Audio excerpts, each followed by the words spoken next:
இதே மாதிரி ஏடிஎம்கே பீரியடில் சாத்தான்குளத்தில் வந்து ஜெயராஜ் பெலிக்ஸ் நடக்கிறப்ப ஒட்டுமொத்த தமிழ்நாடே கொந்தளிச்சது. ஒட்டுமொத்த சமூக ஆவர்கள் கொந்தளிச்சாங்க. ஒட்டுமொத்த திரையுலகம் கொந்தளிச்சது. அதாவது எதிர்கட்சியாக இருக்கிறப்ப இவங்க படுற வேலையும் ஆளுங்கட்சியாக இருக்கிறப்ப இவங்க என்ன மாதிரி மாற்றுறாங்கன்ற ஒரு புரிதலை மக்களிடம் கொண்டு போய் சேர்க்கணும். ஒன்று. ரெண்டாவது, இங்கே இப்போ இருக்கக்கூடிய ஆளுங்கட்சி எதிர்கட்சியாக இருக்கிறப்பையும் திரையுலகத்தை தன் கட்டுப்பாட்டில் வச்சிருச்சு. இந்த ஆளுங்கட்சியாக வந்த பிறகும் திரையுலகத்தை தன் கட்டுப்பாட்டில் வச்சிருச்சு.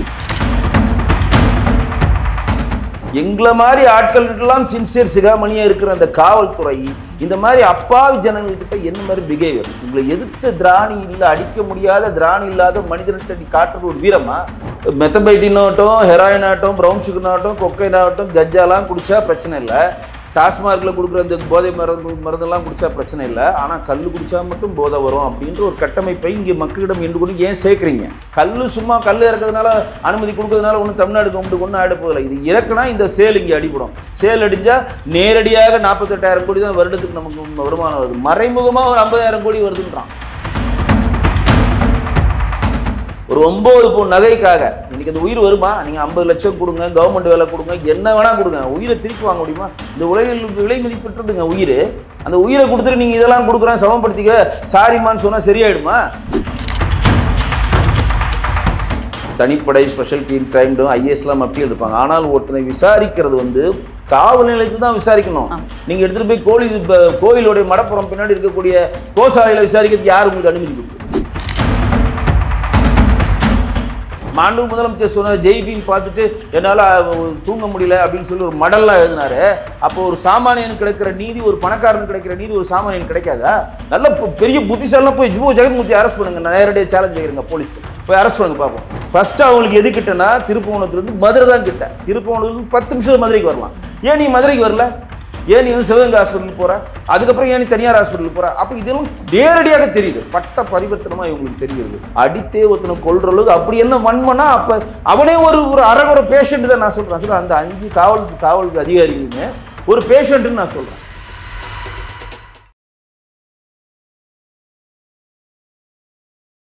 இளைய பாரதம் நேயர்களுக்கு வணக்கம். இன்று நம்மோடு இணைந்திருக்கும் சிறப்பு விருந்தினர் பாஜகவின் மாநில கலை மற்றும் கலாச்சார பிரிவின் செயலாளர் திரு வெங்கட் அவர்கள். வணக்கம் சார்.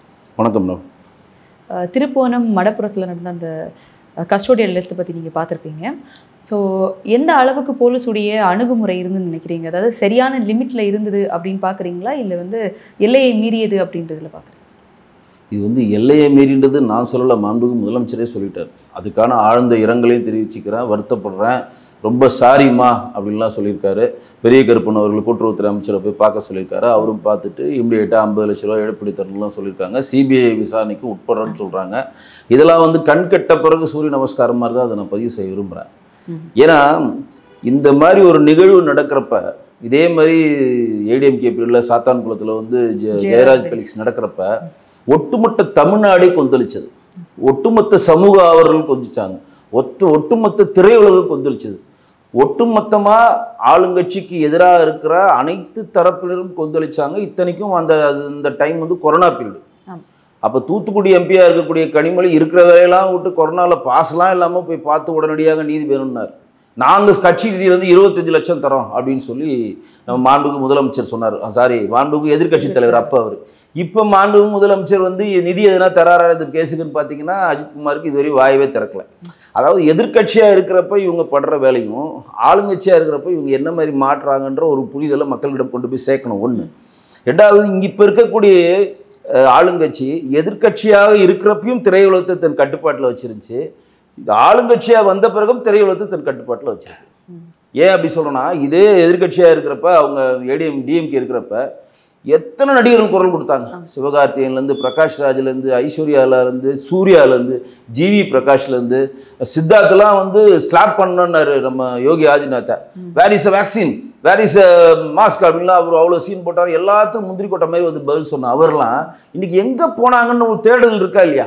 இங்கே இருக்கக்கூடிய ஊடகங்கள் இதை பற்றி குரல் எழுப்புன்னு நான் சொல்கிறேன்.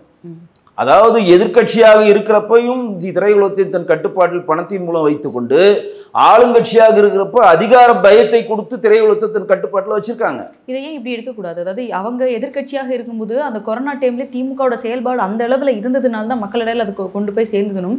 இன்னைக்கு அதிமுக பாஜகவோட கூட்டணியோ இல்லை நாம் தமிழா இருக்கட்டும் தாவேக்காவா இருக்கட்டும் ஒரு அறிக்கையை விட்டுட்டு நாங்கள் இத்தனை நாள் போராட்டம் பண்ணுவோம் அப்படின்னு இல்லாமல் களத்தில் இறங்கி போராட்டம் பண்ணிக்கலாம். நேற்று அமித்ஷா அவர்களை ஆர்.ராசா அவர்கள் சொன்னதுக்கு பாஜக போராட்டம் பண்ணதுக்கு இதுக்கு போராட்டம் உடனே கையில் எடுத்து நேற்று போராட்டம் எடுக்கிறப்ப இந்த கண்டென்ட் சேர்த்து தான் எடுத்திருக்கோம். இதற்கான நிகழ்வு நேற்று தானே முடிஞ்சது. இனிமேல் தானே போராட்டத்தை வடிவமைப்பாங்க. அமித்ஷா அவர்களை பற்றி தவறாக பேசினாரு ராஜா சொன்னாருன்ற ஒரே காரணத்துக்காக நேற்று போராட்டத்தை எடுத்தோம். நானும் கைதான நேற்று பனகல் மாளிகையில் மிகப்பெரிய ஒரு போராட்டம் எடுத்தாங்க. தமிழிசை மேடம் வந்திருந்தாங்க, டால்பின் சீதன் வந்தார், அமர் பிரசாத் ரெட்டி வந்திருந்தார், இன்னும் மூத்த தலைவர்கள் எல்லாம் வந்தாங்க. எல்லாருமே கைதானோம். எங்களை ஒரு 3-4 மணிக்கு கைது பண்ணி 9:45 வரையும் வச்சிருந்தாங்க. நாங்களாம் சண்டை போட்டோம். பெண்களே 6 மணிக்கு அவங்க அனுமதிக்கல. தமிழிசை மேடம் போய் சொல்கிறாங்க, காவல் நிலையத்திலேயோ இந்த மாதிரி அரெஸ்ட் பண்ணிங்கன்னா 6 மணிக்கு மேலே பெண்களை வச்சுக்கணும்னா அங்கே இருக்கக்கூடிய ஏசி அதை அனுமதிக்காமல் கொஞ்ச நேரம் கழித்து மறுபடியும் கான்வாய் போது இப்போ சிஎம்கிட்ட எனக்கு ஆர்டர் வரல, எங்களுக்கு கமிஷனர் ஆர்டர் எதுவும் சொல்லலன்னு சொல்லி எங்களை கன்வின்ஸ் பண்ணி அப்புறம் நாங்கள் மிகப்பெரிய ஒரு போராட்ட காலத்தை அந்த இடத்துலேயே முன்னெடுப்போம், அந்த கல்யாண மண்டபத்திலே முன்னெடுப்போம்னு சொன்ன பிறகு தான் பெண்களை மட்டும் அனுமதிச்சாங்க. அதுக்கப்புறம் நாங்கள் எத்தனை மணிக்கு வந்தோம்னா கிட்டத்தட்ட 9:30 மணிக்கு தான் எங்களை ரிலீஸ் பண்ணுறாங்க. இந்த அளவு சட்டம் ஒழுங்கை பாதுகாக்கிறப்ப எங்களுக்கு புல்லரிக்குது. நான் அங்கேயே சொன்னேன், இவ்வளோ சின்சியர் சிகாமணிங்களா நீங்களே, எங்களுக்கு முடியல, எங்களால் தாங்க முடியல, உங்கள் சின்சியரை பார்த்து எங்களால் தாங்க முடியலன்னு இதை நான் பதிவு செஞ்சாங்க. அது நான் கேலியா சொல்ல விரும்பல. ஒரு சாதாரண ஒரு ப்ரொட்டஸ்ட்டில் அரெஸ்ட் பண்ணோன்னா 6 மணிக்கு மேலே ரிலீஸ் பண்ண போவாங்க. அங்கே இருக்கவங்க ப்ரொட்டஸ்ட் பண்ணுறது தான், அரெஸ்ட் பண்ணுறது தான், ரிலீஸ் பண்ணுறது கன்ஃபார்ம். ஏற்கனவே எங்களுக்கு முன்னாள் மாநில திரு அண்ணாமலை சொல்லியிருக்காரு, 6:30 மணிக்கு மேலே நீ வைக்கணும்னு முடிவு பண்ணால் எஃப்ஐஆர் போட எங்கள் மேலே மேஜிஸ்ட்ரேட் ஆஜர் பண்ணி எங்களுக்கு போய் கோர்ட்டில் சப்மிட் பண்ணு அப்படின்னு சொன்னார். அது நாங்கள் கேட்குறோம். நேற்று நீங்கள் 6:30 மணிக்கு மேலே பெண்கள் வச்சுருந்தா எம்எல்ஏ எஃப்ஐஆர் போடுங்க, நாங்கள் ஆஜராகிறோம், நாங்கள் கோர்ட்டில் போய் கோர்ட்டில் ஜட்ஜு முன்னாடிட்டு எங்களை ரிமாண்ட் பண்ணால் பண்ணுங்க அப்படின்றோம். இல்லை சார் வெயிட் பண்ணுங்கன்னு சொல்லிட்டு நான் எதுக்கு இங்கே இதை பதிவு செய்ய விரும்புகிறேன்னா, எங்களை மாதிரி ஆட்கள்கிட்டலாம் சின்சியர் சிகாமணியாக இருக்கிற அந்த காவல்துறை இந்த மாதிரி அப்பாவி ஜனங்கள்கிட்ட என்ன மாதிரி பிஹேவியர், உங்களை எதிர்த்து திராணி இல்லை, அடிக்க முடியாத திராணி இல்லாத மனிதன்கிட்ட நீ காட்டுறது ஒரு வீரமா? இது ஒரு வீரமா நான் கேட்குறேன். ஒரு தனி மனிதனாக சொல்கிறேன். இன்றைக்கி 5 போலீஸ்கார பணிகள் நீக்கம் பண்ணியிருக்காங்க. அந்த 5 போலீஸ்காருக்கும் அந்த இறந்து போன அஜித்குமார்னா பகையா, வாக்கிய தகராறா, தனிப்பட்ட சண்டையா? அப்போ எந்த அழுத்தத்தில் அந்த 5 போலீஸ்காரங்க இருக்கிறாங்க? மேலதிகாரி கொடுக்குற அழுத்தம் தானேங்க. இல்லை, நீங்கள் சொன்னீங்க எந்த அளவுக்கு ஜெயராஜ் ஃபெலிக்ஸை இவங்க கையில் எடுத்தாங்க அப்படின்றத. இன்னைக்கு இந்த விஷயம் வரும்போது தான் 23-24 கஸ்டோடியல் டெத் இவங்க ஆட்சி காலத்தில் நடந்திருக்கு அப்படின்ட்டு. அப்போ இதுக்கு எதுக்குமே நீங்கள் எதிர்க்கட்சியாக இருக்கட்டும், உங்கள் கூட்டணி வந்ததுக்கப்புறம் என்ன பாஜகவோ அதிமுகவோ பண்ணிச்சுன்ற ஒரு பெரிய கேள்வி இருக்குல்ல. நீங்கள் ஒரு சிறந்த ஒரு எதிர்க்கட்சியாக செயல்படலை அப்படின்றது ஒரு பெரிய கொஸ்டின் மார்க் தானே, திமுக அளவில் செயல்படலை அப்படின்ட்டு. இல்லை, போராட்ட காலத்தை முன்னெடுக்கிறது எல்லாரும் தாங்க முன்னெடுக்கிறாங்க. இப்போ இங்கே என்ன பெரிய பிரச்சனைன்னு மட்டும் தெரிஞ்சுக்கங்க. ஒரு போராட்ட காலத்தை முன்னெடுத்து அது வீரியம் போய் அது டச் ஆகிறதுக்குள்ளே ஒரு மடைமாற்றம் கொண்டு வராங்க. இல்ல, அதிமுகவுடைய போராட்டம் அந்தந்த ஆஃபீஸ்ல ஜஸ்டிஸ் ஃபார் அஜித்குமார் போர்டோட நிக்கிறாங்க. அது மட்டும் இல்ல, களத்துல இறங்கி அவங்களும் போராட்டங்கள் இப்ப அறிவிப்பாங்க. இப்ப நேத்து தான் முடிஞ்சிருக்கு, தீர்ப்பு சிபிஐக்கு மாத்திருச்சு. இப்ப நிர்வாகம் அறிவிச்சாங்க. நேத்துல இருந்து போராட்ட காலத்துல நீங்க ஸ்டார்ட் பண்ணுவாங்க. இன்னைக்கு அதிமுக ஸ்டார்ட் பண்ணப்போ இன்னைக்கு காலைல செய்தித்தாள கூட வந்திருக்கு, இனிமேல் வர போராட்டங்கள் அதிமுக பாஜக இணைந்து செயல்பட போறோம், போராட்ட காலத்தை முன்னெடுக்க போறோம் வருவாங்க. அது நேத்து முடிஞ்சிச்சு, அதுக்கான வாய்ப்புகள் இருக்கு. நான் இங்க என்ன சொல்றேன்னா, ஒரு விஷயம் சீரியஸாக வரப்ப அதற்கான ஒரு கண்டென்ட்டை திமுக தன்னுடைய வலைதளத்தில் ரெடியாக வச்சுருப்பாங்க. உங்களுக்கு உதாரணம் சொன்ன புரிஞ்சுக்கங்க. முருகர் மாநாடு மிகப்பெரிய லெவலில் மக்களிடம் கொண்டு போய் சேர்த்தோம். ஒரு 5 லட்சம் பேரை ஒரு இடத்துல கொண்டு ஒட்டுமொத்த இந்துக்களை கன்சாலிடேட் பண்ணி 5 லட்சம் பேர் சந்தசிஷி கவசத்தை பாட வச்சு கின்னஸ் வேர்ல்டு ரெக்கார்ட் பண்ணி ஒட்டுமொத்த தமிழ்நாடே ஒரு மாநாடுனா எப்படி நடத்தணும் அப்படின்றது உதாரணம் மாதிரி ஒரு பேசும் பொருளாக அதை கொண்டு வரப்பதான் ஸ்ரீகாந்த் கைதியை உள்ள வைக்கிறாங்க. எப்படி இவங்க பண்ணுவாங்கன்னு கேட்டுக்கோங்க. தன்னிடம் ஊடகம் இருக்குது, அவங்கள்ட்ட தன்னிடம் ஸ்ட்ராங்கான வலைதளம் இருக்குது, தன்னிடம் வாரம் இருக்குனால உடனே ஸ்ரீகாந்த் கைது, போதைப் பொருட்கள் நடிகர்கள் உட்கொள்றாங்கன்னு சொல்லி அந்த இதை மடைமாற்றி அந்த முருகர் மாநாட்டை அப்படியே கொலாப்ஸ் பண்ணி இதை ஹைலைட் பண்ணுறாங்க. இல்லை, ஒரு தவறு செஞ்சவரை கைது பண்ண அது நல்ல கேள்வி சொல்கிறேன். இப்போ இவர் இந்த சம்மந்தமான போதை சம்மந்தமான நபரை நீங்கள் கைது பண்ணி, பிரசாத் கைது பண்ணி 1 மாதம் ஆகுது. அவர்கிட்ட இருக்க செல்ஃபோனை நீங்கள் வாங்கி 1 மாதம் ஆகுது. 1 மாதமாவா நீங்கள் பார்த்துட்டு இருக்கீங்க? இப்போ ஒரு போதை உண்டான ஒரு நபரை நீங்கள் கைது பண்ணால் இமிடியேட்டாக கைது பண்ணால் தான் அவர்கிட்ட தரவுகளை வாங்க முடியும். அவர் மருத்துவமனையில் போய் உட்பட்டிங்கன்னா அவர் போதை உட்கொண்டிருக்காரா இல்லையான்றதை கோர்ட்டில் ப்ரூவ் பண்ணுறதுக்கு ஆத்தன்டிக்கான ஒரு ப்ரூஃப் வேணும். இப்போ நீங்கள் சிந்தடிக் ட்ரக் யூஸ் பண்ணிங்கன்னா 45 நாள் உங்கள் உடம்புல இருக்கும். அதனால ஸ்ரீகாந்த் உட்கொண்டன்னு ஆயிடுச்சு. இப்போ கிருஷ்ணா வித்தவர் தான், அவர்கிட்ட சிந்தடிக் ட்ரக்கான உட்கொண்டதுக்கான அந்த இது இல்லை. நீங்கள் சாப்பிட்டீங்கன்னா உங்களுக்கு தண்டனை கம்மி, அதை நீங்கள் சேல் பண்ணிங்கன்னா கமர்ஷியலானா உங்களுக்கு தண்டனை ஜாஸ்தி. இந்த வழக்கில் அவர் உள்ள கொண்டு போகிறாங்க. அப்போ 1 மாதமாக ஒரு செல்ஃபோன் ஒரு போலீஸ் நிலையம் நிலையத்தில் இருக்கிறப்ப ஒரு மாசமா அது தரவுகளை எதுவுமே நீங்க பார்க்கலையா? ஒரு மாசமா இந்த ஸ்ரீகாந்தோடைய வாட்ஸ்அப் செய்தியை பார்க்காம கரெக்டா எண்ணிக்கின்ற தயவு செய்து புரிஞ்சுக்கங்க. இது நிறைய பேருக்கு இந்த மாதிரி எப்படின்னா விஞ்ஞானபூர்வமாக ஊழல் செய்வதில் திமுக வல்லவர்கள் மாதிரி விஞ்ஞானபூர்வமாக மக்களை நம்ப வைப்பதில் திமுக வல்லவர்கள் தான் இந்த செய்தியை நான் பதிவிட விரும்புகிறேன். ஏன்னா மிகப்பெரிய லெவலில் அந்த முருகர் மாநாட்டை நாங்கள் கொண்டு போனோம். ஒட்டுமொத்த தமிழ்நாடே அது வந்து பெரிய ஒரு பங்களிப்பை வந்து கொடுத்தாங்க. எல்லாருமே அப்ரிஷியேட் பண்ணாங்க. அந்த மாநாடு முடிஞ்ச விதமாகட்டும், எந்த போலீஸ் உள்ள கிடையாது, பாஜக கொடி கிடையாது, தனிநபர் துதிபாடு கிடையாது, கோட்டர் கிடையாது, பிரியாணி கிடையாது, போக்குவரத்து இடைஞ்சல் கிடையாது. மிகப்பெரிய லெவலில் டிசிப்ளினாக ஒரு கூட்டம் நடந்து அந்த கூட்டத்தை முடிஞ்சு இப்போ நாங்களாம் எந்திரிக்கிறப்ப நாங்கள் ஒரு 10 சேரை அடிக்கிட்டு வந்தோம். கீழே இருக்க தண்ணி பாட்டிலெல்லாம் எடுத்து போய் குப்பையில் போட்டு வந்தோம். இந்த மாதிரி ஒரு மாநாடு பண்ணியிருக்காங்கன்றது ஒரு பேசும் பொருளாக மக்களிடம் கொண்டு போய் சேர்க்குறப்ப தான் இந்த செய்தியை உள்ள விடுறாங்க. இப்போ பாருங்க, எந்த செய்தி இல்லை. இப்போ நான் சொல்கிறது நடக்கும், நீங்கள் வேணால் குறித்து வச்சுக்கோங்க. இப்போ வந்து தமிழ்நாட்டில் எந்த செய்தியுமே இல்லை. மத்திய அரசு வந்து ஒரு நல்ல திட்டங்களை கொண்டு வருது, இங்கே வந்து ஏடிஎம்கே கவர்மெண்ட் ஒரு நல்ல பேர் வாங்குற மாதிரி ஒரு சூழ்நிலை வருது. அப்போ இவங்க வருதுன்ற ஒரு சூழ்நிலை, இவங்களுக்கு ஒரு ஆபத்தான ஒரு செய்தி வந்துட்டு இருக்கு அப்படின்னு வரப்ப டக்குன்னு என்ன பண்ணுவாங்கன்னா, லஞ்ச ஒழிப்புத்துறை ஒரு 4 மினிஸ்டர், முன்னாள் எம்எல்ஏக்கு அனுப்பிச்சி விட்ருவாங்க. அதிமுகவை சேர்ந்த 2 மினிஸ்டர்ஸ் லஞ்சம் வாங்கினாங்கன்னு சொல்லி டக்குனு இவங்க போயிட்டு நாங்கள் ரைடு பண்ணோம், இவங்க இந்த காலகட்டத்தில் லஞ்சம் வாங்கியிருக்காங்க, எங்களுக்கு கம்ப்ளைண்ட் வந்திருக்குன்னு சொல்லி அன்னைக்கு அந்த செய்தியை மழுங்கடித்து விட்டு இதை ஹைலைட் பண்ணுவாங்க. இதை வந்து திமுக தெளிவாக பண்ணும். இதை வந்து சாமானிய மக்கள்கிட்ட நம்ம கொண்டு போய் சேர்க்கணும். இதுதான் என்னோட வருத்தம். இப்போ சில விஷயங்கள் நடக்குது, தவறுகள் நடக்குது. ஆனால் என்ன வந்து அதுக்கு நம்ம அடுத்த ஒரு ஸ்டெப் எடுக்கிறோம் அப்படின்றது பார்த்தா அடுத்த தவறை வந்து பண்ணுறதுக்கு பயப்படுவாங்க அப்படின்றது. ஸோ திமுக என்ன சொல்லுது அப்படின்னா, போன ஆட்சி காலத்தில் அதிமுக ஆட்சி காலத்தில் நடக்கும்போது நாங்கள் வந்து போராட்டம் பண்ணி எதிர்கட்சி இந்த அளவுக்கு கொண்டு போனதுக்கு அப்புறம் தான் ஜெயராஜ் ஃபெலிக்ஸ் மேலே இவங்க ஒரு இதை எடுத்தாங்க. அதுவும் பார்த்தோம்னா இன்றைக்கும் 5 வருடங்களாக ஸ்டில் பெண்டிங் கேஸாக தான் அது இருக்குது அப்படின்றத. ஸோ இந்த விஷயத்தை நீங்கள் பார்த்தீங்கன்னா உடனே வந்து சஸ்பெண்ட் பண்ணுறாங்க, அடுத்தது வந்து வேலையை அவங்கள வந்து ஜெயில் பண்ணுறாங்க, அவங்க மேலே வழக்கு பதியப்படுது, மர்டர் கேஸ் போடுறாங்க, அந்த ஃபேமிலிக்கு வந்து நிதி கொடுக்குறோம் நாங்கள். அதுக்கப்புறமா முதலமைச்சர் அவர்கள் அந்த மன்னிப்பு கேட்டதாக இருக்கட்டும், அந்த பையனுக்கு நவீன் அவர்களுக்கு வேலை வாங்கி கொடுத்தது, அந்த வீட்டுக்கு வீடு கட்டுறதுக்கு பட்டா வாங்கி கொடுத்தது, ஆவினில் அரசு வேலை வாங்கி கொடுக்குறாங்க. ஸோ நடந்ததுக்கு தவறுதான் அப்படின்றத நாங்கள் உணர்ந்து கொண்டு என்ன அதுக்கு அவங்களுக்கு பண்ண முடியுமோ அதை நாங்கள் பண்ணுறோம். ஆனால் முன்னாடி இருந்த ஆட்சி அதை பண்ணலை. ஸோ நாங்கள் பண்ணுறதையும் வந்து நீங்கள் ஏன் வந்து இல்லாமல் பேசுகிறீங்க அப்படின்னு கேட்குறேன். அதாவது நீங்கள் ஒரு அருமையான ஒரு கேள்வி கேட்டீங்க. இப்போ வந்து ஜெயராஜ் பிரிக்ஸ் வழக்கு வந்து இப்போ எந்த ஆட்சியில் நடந்துட்டு, திமுக ஆட்சியில் நடந்துச்சு, ஏடிஎம்கே இப்போ ஆட்சியில் கிடையாது. அப்போ இந்த வழக்கை துரிதப்படுத்துறதுடைய கடமை யாருக்கு இருக்குது? திமுகவுக்கு தானங்க இருக்குது. இப்போ நான் நம்ம ஏடிஎம்கே வாண்டிட்டு இருக்கு. கொரோனா பீரியடில் அவங்க அரெஸ்ட் பண்ணாங்க, திமுக அதோட 1 வருஷம் ஆட்சி முடிஞ்சு அவங்க ஆட்சி இழந்துட்டாங்க. அப்போ இவங்க தானே பண்ணாங்க.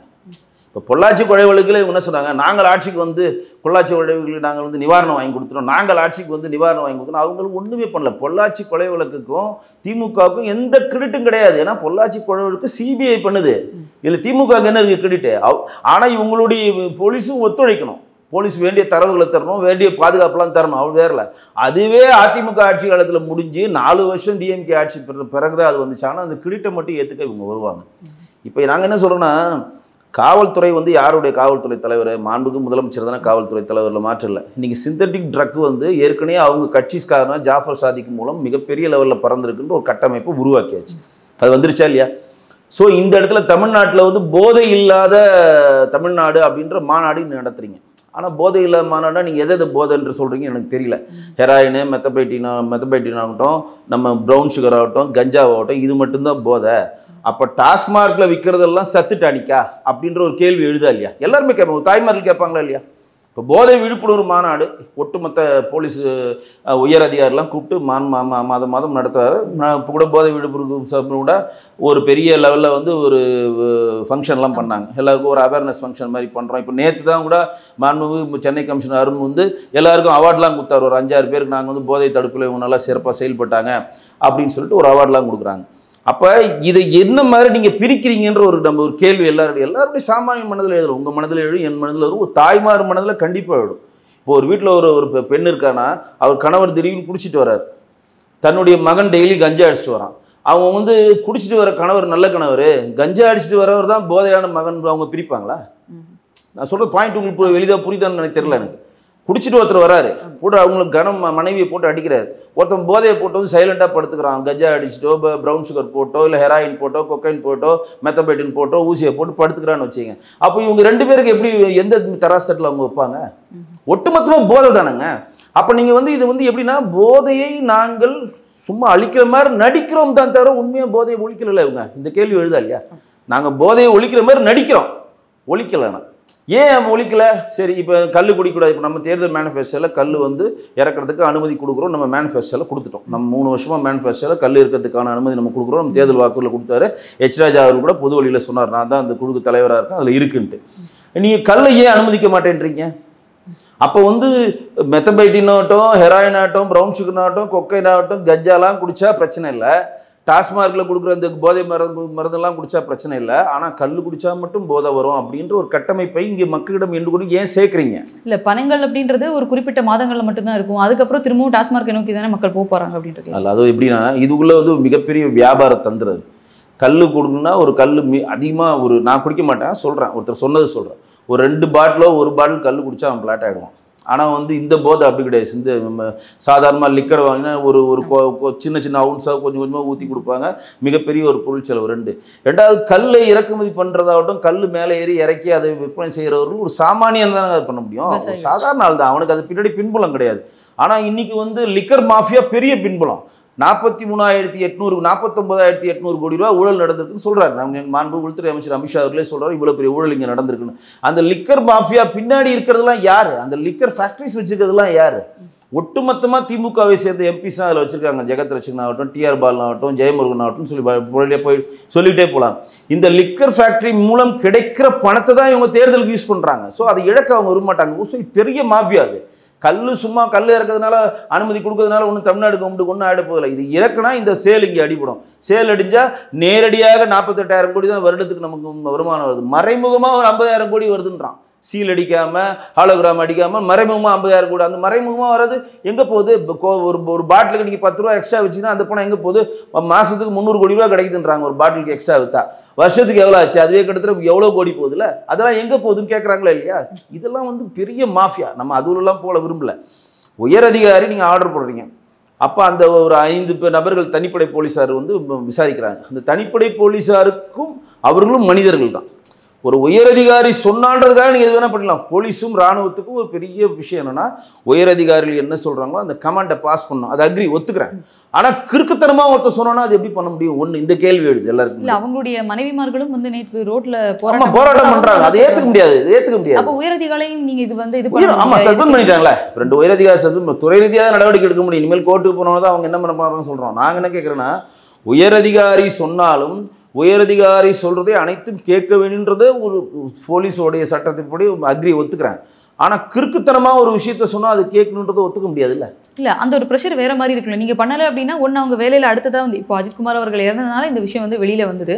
இல்லை வராமல் இதை நான் பண்ண மாட்டேன் அப்படின்றப்போ அடுத்து அவங்களுடைய லைஃப்பில் வந்து அது அவங்களுக்கு ஒரு ஸ்ட்ரகிளானே மாறும். அடுத்த நாள் நீ வேலைக்கு போகும்போதோ ஏதோ ஒன்றும் அதை பண்ண மாட்டோம், இது பண்ண மாட்டோம், பல மிரட்டல்கள். நல்ல கேள்வி. இது உங்கள் வாயால் வரைக்கும் தான் இந்த கேள்வி வச்சேன். அந்த மாதிரி அந்த போலீஸ் டிபார்ட்மெண்ட்டில் இருக்கக்கூடிய அந்த இடைவெளிகளுக்காக தான் போலீஸ் குறை தீர்ப்பு நாள் ஒன்று வைக்கிறாங்க. மாண்புமிகு முதலமைச்சர் அதில் கலந்துக்கிறாரு. மாண்புமிகு சென்னை போலீஸ் கமிஷனர் ஆகட்டும், டிஜிபியாக இருக்கக்கூடிய சங்கர் ஜில்லால் ஆகட்டும், எல்லாருமே கலந்துக்கிறாங்க. அப்போ தான் இந்த இடைவெளியை சொல்லணும். அது சொன்னா வேற அப்போ வந்து உயிரை கொள்றது பாசிபிளா? ஒரு உயரதிகாரி நான் சொன்னேன், இத்தனை பேர் இருக்கும்போது இந்த மாதிரி இந்த உயரதிகாரி பண்ணாங்க அப்படின்னு சொன்னா அதுக்கான ஆக்ஷன் எடுப்பன்றது சொல்லலாமே தவிர பிராக்டிகலி இட்ஸ் இம்பாசிபிள். இப்போ உயரதிகாரி வந்து ஒரு உயிரை வந்து நீங்கள் உயரதிகாரி என்ன சொல்கிறாருன்னா, நான் சொல்ல மாட்டேன்றார் சார், ஒன்று இல்லைன்னு சொல்கிறான் அப்படின்றப்ப ஏதோ ஒரு ஸ்ட்ராங் ட்ரீட்மெண்ட் கொடுங்க அப்படின்னு சொல்கிறப்ப இவங்களுக்கும் ஒரு மனித நேயம் ஒன்று இருக்கணும்ல. நீங்கள் வந்து நேற்று எங்களுடைய கைது செய்கிறப்ப எங்கள் முன்னாள் கவர்னராக இருக்கக்கூடிய தமிழிசைக்கு அருமையான ஒரு விஷயத்தை அங்கே பதிவு சொன்னாங்க. அது நீங்கள் கண்டிப்பாக இங்கே பதிவு பண்ணணும். என்ன சொன்னாங்கன்னா, வெறும் 9 பவுன் நகையை ஒருத்தர் திருட்டான்னு ஒருத்தனை அடிச்சே கொண்டுட்டீங்களே, கோடியாக திமுக காரங்களை திருடுறானுங்களே, அவங்க என்ன பண்ண போறீங்கன்னு கேள்வி கேட்டாங்க. அருமையான ஒரு பதில் அது. என்ன பண்ண போறீங்க? ஒரு 9 பவுன் நகைக்காக இன்னைக்கு அந்த உயிர் வருமா? நீங்கள் 50 லட்சம் கொடுங்க, கவர்மெண்ட் வேலை கொடுங்க, என்ன வேணால் கொடுங்க, உயிரை திருப்பி வாங்க முடியுமா? இந்த உலகில் விலை மதிப்பற்றதுங்க உயிர். அந்த உயிரை கொடுத்துட்டு நீங்கள் இதெல்லாம் கொடுக்குறேன் சமப்படுத்திக்க சாரிமான்னு சொன்னால் சரியாயிடுமா? அப்போ இவ்வளோ கொள்ளையடிச்சிருக்கவங்களும் உங்களெல்லாம் எதை போட்டு அடிக்கிறது அப்படின்ற ஒரு கேள்வி எழுதா இல்லையா? அப்போ உயர் அதிகாரி சொன்னார்ன்ற ஒரே காரணத்துக்காக ஒரு உயிரை நாங்கள் கொல்லுவோம்னு சொல்லுகிற அந்த போலீஸ்காரங்களையும் நம்ம கண்டிக்கிறோம். அவங்க தனிப்படை போலீஸார்கிட்ட எதுவாக இருக்கட்டும், தன்னுடைய எதிர்ப்பை பதிவு பண்ணுங்க. சரி, நீங்கள் இப்போ உங்கள் வதிக்கு வழிக்கே வரேன். இப்போ அவங்க 5 பேர் வந்து உயர் அதிகாரி சொன்னதில் மறுத்துட்டாங்க. அவங்க வேலை போதோ சஸ்பெண்ட் பண்ணுறதோ ஏதோ இடத்துக்கு மாற்றுறதுன்னா அதோடு அவங்களுக்கு தொழில் ரீதியாக நடவடிக்கை முடிஞ்சது. இன்றைக்கி அவங்க லைஃபே போயிடுச்சுங்க.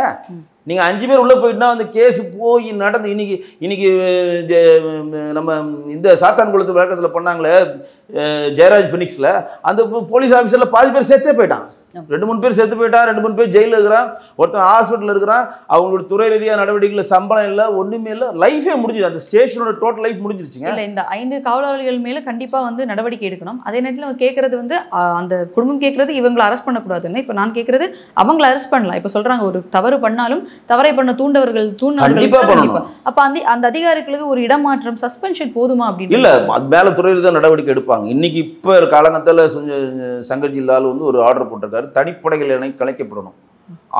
ஆந்தட்டிக்கை இல்லாமல் எந்தெந்த எஸ்பியோ டிஜிபியோ யாரும் தனிப்படைகள் வச்சுருந்தா அதெல்லாம் கலைச்சிடணும்.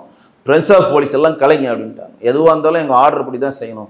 நம்ம கேட்குறதுனா எல்லாமே சட்டப்படி, நேற்று அதுதான் நாங்கள் மிச்சம், நாங்கள் அரசாரப்போ நீங்கள் எல்லாம் சட்டப்படி தான் செய்வீங்களா சார் அப்படின்னு கேள்வி கேட்டோம். நீங்கள் எல்லாம் சட்டப்படி தான் செய்வீங்களா, எங்களுக்கு ஆச்சரியமாக இருக்குது, எங்களால் முடியல, உங்களோட சின்சியர் பார்த்து எங்களால் முடியல அப்படின்னும். அப்போ நீங்கள் சட்டப்படி செய்யணும்னா சீருடை போட்ட போலீஸார் தான் உங்களுக்கு விசாரணை பண்ணணும். உங்களுக்கு சிஎஸ்ஆர் ஃபர்ஸ்ட் போடணும். சிஎஸ்ஆர் போட்ட பிறகு அவங்க வீட்டில் வந்து அவங்களை அழைப்பு விட்டு அவனை கூட்டிட்டு வரணும். அதுக்கப்புறம் வந்து மஃப்டியில தானே இருப்பாங்க. ஸ்பெஷல் டீம் கிரைம் பிரான்ச்சுக்கு வந்து மஃப்டியில் இருப்பாங்க மேடம். தனிப்படை ஸ்பெஷல் டீம் கிரைம் ஐஏஎஸ்லாம் மஃப்டியில் இருப்பாங்க. ஆனால் ஒருத்தனை விசாரிக்கிறது வந்து காவல் நிலையத்துக்கு தான் விசாரிக்கணும். நீங்கள் எடுத்துகிட்டு போய் கோயிலுடைய மடப்புறம் பின்னாடி இருக்கக்கூடிய கோசாலையில் விசாரிக்கிறதுக்கு யார் உங்களுக்கு அனுமதி கொடுத்தது? அதுக்கு என்ன ஒரு இது கட்டுறாங்கன்னா, அவன் வந்து இங்கே தான் புதைச்சி வச்சுக்கிறேன்னு சொன்னான், அதனால் கூப்பிட்டு வந்தோம். அப்புறம் நாங்கள் வந்து அடித்தவொன்னே என்ன சொல்கிறோன்னா, நீங்கள் உங்கள் அடி தாங்க முடியாமல் நான் சொன்னோன்னா அது எவ்வளோ வலி இருந்திருக்கும் அந்த பையனுக்கு.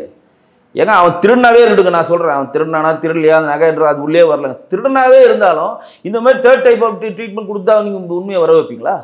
அப்போ இந்த மாதிரி ஒரு ட்ரீட்மெண்ட் கொடுத்து உண்மையை வர வைங்கன்னு ப்ரெஷர் கொடுத்த ஒரு போலீஸுக்கு அந்த நகையை பறி கொடுத்தவங்க யார் ப்ரெஷர் கொடுத்தாங்கன்ற ஒரு கேள்வி எழுதா இல்லையா? இப்போ நீங்கள் நானும் ஸ்டேஷன் போகிறோம், ஒரு பிரச்சனை, உங்கள் வண்டி காரணம் போய் ஸ்டேஷனுக்கு கம்ப்ளைண்ட் கொடுக்குறீங்க, உங்களுக்கு என்ன மரியாதை கிடைக்குன்னு போய் மட்டும் பாருங்கள். போங்க அங்கே உட்காருமானுவான் ஃபஸ்ட்டு. அப்புறம் நீங்கள் என்னங்கன்னா, சார் இங்கேருந்து வரேன், நீங்கள் ரெக்கமெண்ட்லாம் எதுவுமே இல்லாமல் ஒரு சாமானியனா போனால் எழுதி கொடுத்துட்டு போமா அப்படின்னுவான். ஏமா நீ தொலைச்ச இன்சூரன்ஸ் இருக்காமா அது இருக்குமா சொல்லி எழுதி வச்சோன்னா சிஎஸ்ஆர் வாங்கிறதுக்கு நீங்கள் 10 நாள் அலையணும். சிஎஸ்ஆர் காப்பி வாங்கிறதுக்கே நீங்கள் அலையணும்.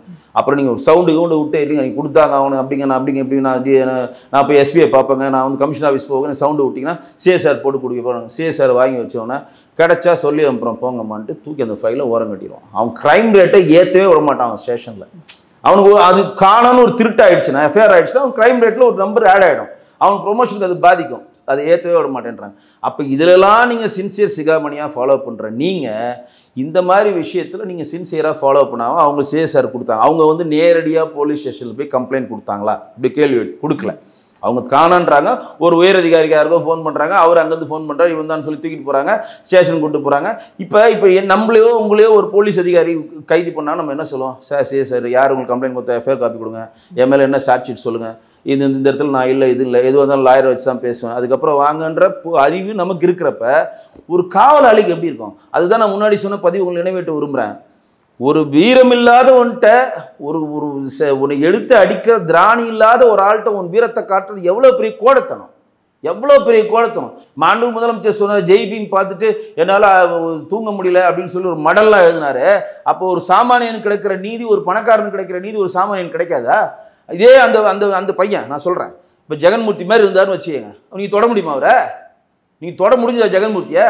நீ போய் ஜெகன்மூர்த்தியை போட்டிங்களே, அவரை போய் விசாரிக்க போகிறவங்களை உள்ளே விட்டாங்களா? அப்புறம் மறுபடியும் கோர்ட்டில் போனீங்க, முகாந்திரம் இருக்குது, அவர் அரெஸ்ட் பண்ணணும், அரெஸ்ட் பண்ண முடிஞ்சுதா உங்களால்? நேராக சுப்ரீம் கோர்ட் போனார், வாங்கிட்டு வந்தார், முடிஞ்சுதா?